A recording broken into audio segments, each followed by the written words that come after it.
The arms race in artificial intelligence has hardly gone unnoticed by anyone. What we see unfolding before our very eyes is nothing less than the biggest technological revolution that currently living people have experienced. So far, at least. Do you really think that what we see now is just a cute little text generator that can be used to write school essays or wedding speeches, but doesn't really affect us more than marginally? We are just at the beginning of this development.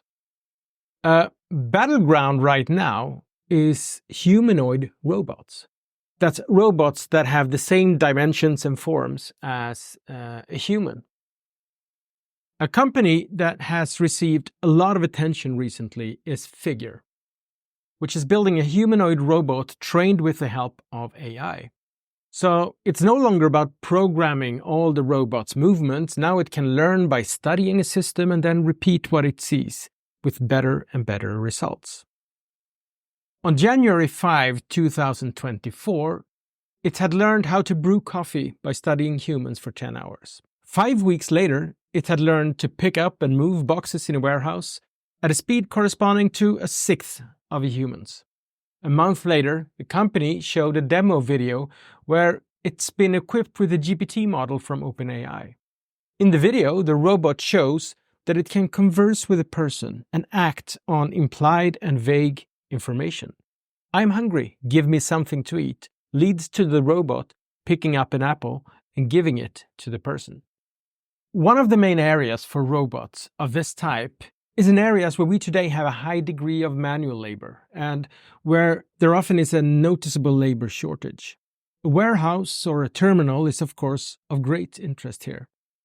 Because once you've trained a robot to unload a truck and then place the goods in the warehouse, something that might take many days or even weeks if the environment is complex, then you can directly deploy 100 identical robots that all have the same knowledge from the start. A bit like only educating a single 18-year-old in driving a car. Once they're done, all other 18-year-olds can automatically drive without individual training. This scalability is enormous, and the economic potential is probably immeasurable.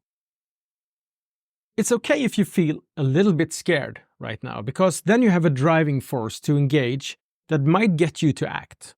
So how can we as poor humans even grasp this, not to mention navigate a world where development goes faster and faster? That's the topic for an upcoming column, but a starting point could be to subscribe to one of the services that are at the forefront, like ChatGPT Plus or Perplexity. Start by playing around, exploring, and let yourself be inspired by others in your surroundings who maybe run faster than you are. It costs the equivalent of maybe 2 lunches per month, and it helps you to understand the present a tiny bit better. New things happen every day nowadays, and the only thing we can probably be sure of is that standing still is an increasingly troublesome strategy. Thank you so much for listening.